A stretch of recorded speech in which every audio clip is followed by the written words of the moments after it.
Hello friends, मैं doctor Manju Jain, retired associate professor from essential degree college Kanpur. जी हाँ, मैं फिर से नए उत्साह के साथ एक नई कहानी लेकर के आई हूँ। प्रेरणादायक कहानी मैं पिछले कई महीनों से आपके पास प्रेषित कर रही हूँ। आज भी एक बहुत मज़ेदार, बहुत अच्छी कहानी है। तो साथियों, कई बार ये बात तो देखी हो ही चुकी हमारे सामने कि हमारे लिए, हमारे जीवन के लिए कितनी उपयोगी होती हैं ये कहानियाँ, छोटी छोटी। कभी कभी ना बहुत ज़्यादा जो बड़ी चीज़ें होती हैं, बड़ी इच्छाएँ होती हैं या बड़ी तरकीब होती है, बड़ी कुछ चीज़ें होती हैं, उससे भी हमको सफलता नहीं मिलती या हमारे लिए वो बेकार हो जाती। लेकिन कभी हमने ध्यान दिया है कि छोटे छोटे प्रसंग, विचार, अच्छे बुरे कैसे भी होते, वो हमको बहुत ज़्यादा प्रभावित करते हैं। और कई लोग तो उस रास्ते पे ही चलना शुरू कर देते हैं। कई अनेकों लोग होते हैं, और जो नहीं होते उन्हें ज़रूर चलना चाहिए। यही मेरा संदेश पहुंचाना है। तो चलिए, मैंने एक कहानी सोच के रखी आपके लिए, बड़ी अच्छी है। उसका शीर्षक है अनोखी तरकीब। तरकीब तो देखिए, यदि जिससे भला हो जाए, अच्छा हो जाए, वो अनोखी होती हैं। लेकिन ये एक और भी अनोखी कहानी है। चलिए बताते हैं। तो ये क्या है कि बहुत पहले की बात है, पुरानी बात है। तो एक शहर में एक व्यापारी रहता था। अमीर था, बहुत ज़्यादा अमीर था, दान पुण्य भी करता था, अच्छा था।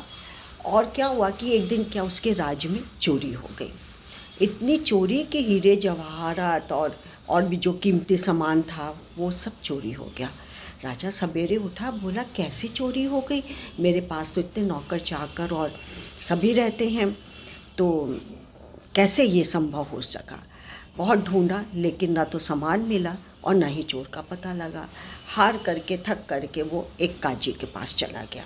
काजी से सारी कहानी सुनाई उन्होंने कि 2 दिन पहले ऐसे ऐसे हुआ है, अब मैं क्या करूं, मिल ही नहीं रहा है। तो बोला, अब घबराइए नहीं, ऐसा करिए, अपने आपके जो घर में रहते नौकर चाकर और व्यापारी के संगी साथी मित्र रहते हैं, जो कि 2-4 दिन 10 दिन में आपके संपर्क में आए। तो बोला, नहीं, मेरी चोरी तो 2 ही 3 दिन पहले हुई है। बोले, नहीं कोई बात नहीं, आप बुला लीजिए, जितने भी लोग हैं बुलाइए जो आपके संपर्क में है। ठीक है, 2-3 दिन वाले ही आप अपने संपर्क वालों को बुलाइए, मेरे पास भेजिए। तो आए, उसके कुछ मित्र भी थे, उसके नौकर चाकर भी थे, उसके फैक्ट्री में काम करने वाले भी लोग थे, कई लोग थे, सबको बुलाया। तो काजी ने क्या किया कि सबको एक जैसी छड़ी दे दी, थमा दी। छड़ी जो होती है मारने वाली, होगी 2 फुट की, चलिए, सबको एक छड़ी थमा दी। और उस सबसे कहा उन्होंने, काजी ने, कि ये अपने अपने घर ले जाइए, और ये अनोखी छड़ी है, जादुई छड़ी है, और जिसने भी चोरी की होगी उसकी अपने आप ही 1 इंच छोटी हो जाएगी। तो सब अपने अपने घर चले गए, ठीक है, निश्चिंत होके सोए। लेकिन जो असल में चोर था, उसको समझ में नहीं आ रहा क्या करें क्या ना करें। तो उसने क्या किया कि एक छड़ी को, कि बढ़ जाएगी छड़ी, सॉरी, छड़ी को बढ़ जाना था, तो ये बढ़ जाएगी। तो उसने क्या किया, 1 अंगुल, काजी ने कहा था कि जो चोर होगा उसकी अपने आप 1 अंगुल छड़ी बढ़ जाएगी। तो उसने क्या कहा, सोचा कि अब तो मेरी पोल पट्टी खुल जाएगी, ये बढ़ जाएगी, जादुई छड़ी, और काजी तो बहुत बड़े बड़े कारनामे भी करता है। तो उसने क्या किया, आरी से 1 अंगुल छड़ी को काट के अलग कर दिया और घिस घिस के उसको स्मूथ कर दिया, ताकि पता ना चले कि काटी गई है। तो चतुर था, देखो जरा। उसके बाद फिर अगले दिन सबको बुलाया, जिसको छड़ी दी गई थी, सबने दिखाई। और वो तो निश्चिंत हो के, जो चोर था, वो काट पीट के निश्चिंत हो के सोया, घोड़ा बेच के कि देख लो, काजी भी अब जो किया, उस चुनौती जो दी है गई है, अब वो भी मेरे सामने झुक जाएगा, हार जाएगा। तो भैया सबको बुलाया गया, आए सब लोग। आए तो सबकी छड़ी सलामत थी, लेकिन चोर की 1 अंगुल छोटी हो गई। तो उन्होंने कहा, काजी ने व्यापारी से, कि देखिए यही चोर है असली। तो उसने कहने, क्यों, ऐसा क्यों? चोर ने कहा कि मैंने क्या किया है? बोले, क्यों, तुमने काटी नहीं है ये छड़ी? दिखने लगा, अरे इसको कैसे पता लगा? बोले, भले मानस, कहीं चीज़ें, जो निर्जीव चीज़ें, वो घटती बढ़ती भी हैं।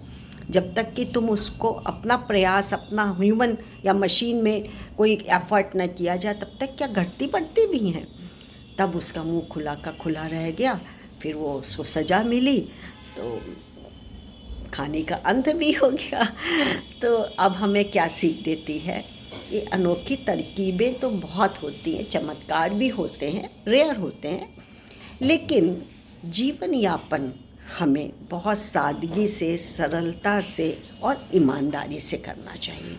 क्यों लालच आया उसके मन में, उस चोर के मन में क्यों लालच आया, जबकि सब कुछ था उसके पास रहने के लिए, और राजा अच्छे अच्छे खाना भोजन करता था, जब भी उत्सव होता था तो कपड़े बांटता था। बहुत व्यापारी जो था वो एकदम राजा की तरीके से रहता था, ऐसा वैसा नहीं था।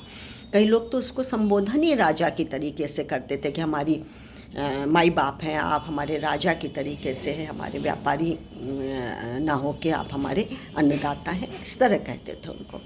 तो बस चोर को पकड़ लिया गया।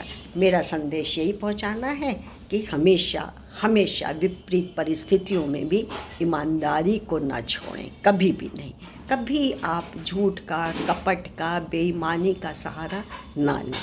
भले ही काम पड़ा पड़ा है, कोई बात नहीं है, जैसा भी होगा। तो आज के लिए मैं आज्ञा मांगती हूँ। नमस्कार, थैंक यू।